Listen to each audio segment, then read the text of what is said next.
warahmatullahi wabarakatuh. Alhamdulillahi rabbil alamin. Wassalatu wassalamu ala sayyidina Muhammadin wa ala alihi wa ashabihi ajma'in, amma ba'd.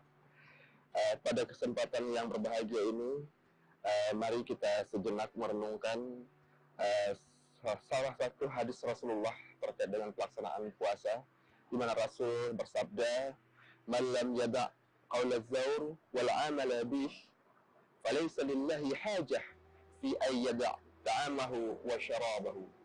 Barang siapa yang tidak meninggalkan perkataan-perkataan yang jelek, perkataan-perkataan yang tidak berguna dalam saat dia melaksanakan puasa itu, falaysa lillahi hajah, maka tidak ada bagi Allah itu satu kepentingan pun dalam aktivitas dia menahan lapar dan dahaga. Hadis ini merupakan dasar yang cukup mendalam untuk memahami hikmah berpuasa Ramadan.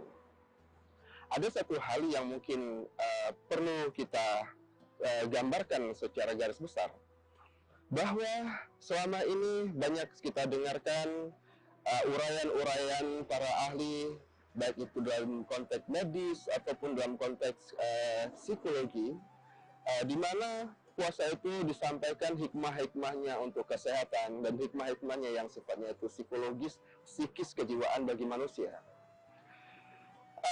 Kalau kita merujuk permasalahan ini, melihat permasalahan ini dari kacamata kerangka umum berpikir manusia, tentunya ini harus kita letakkan dengan konsep dasar pembicaraan terhadap manusia itu sendiri, yaitu terkait dengan eksistensi. Ada 3 hal yang kita harus bahas dalam konteks ini, yaitu soal eksistensi manusia, substansi manusia, dan esensi manusia.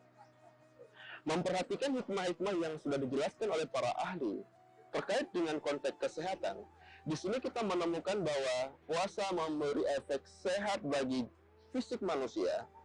Nah, ini kalau kita gunakan dengan kerangka berpikir yang barusan kita sebutkan, itu berarti hikmah pada tataran eksistensial. Artinya, dalam konteks manusia itu eksis sebagai manusia, kita menemukan kenyataan bahwa manusia itu adalah makhluk yang sifatnya dualisme, yaitu adanya jasad dan adanya jiwa.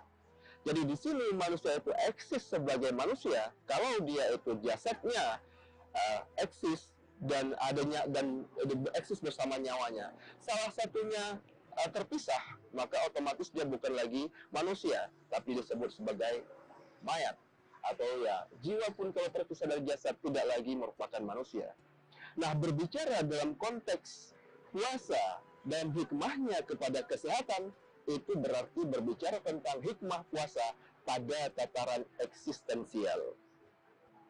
Sebagaimana kita ketahui bahwa soal eksistensial itu masih pada tataran fisis. Ada tataran yang lebih dalam dari itu pada tataran substansial. Jadi kita akan berbicara juga tentang hikmah puasa pada tataran substantif, pada substansi manusia. Bicara tentang substansi manusia, substansi dipahami sebagai unsur pembentuk, materi terdasar yang membentuk. Nah, dalam konteks manusia, yang paling dasar membentuknya itu adalah, menurut para ahli, adalah kode genetis yang ada di dalam DNA kita. DNA itulah yang untuk konteks sekarang kita bisa sebut sebagai jiwanya manusia, kedirian manusia, individu manusia, kemanusiaan manusia ditentukan oleh jiwa itu.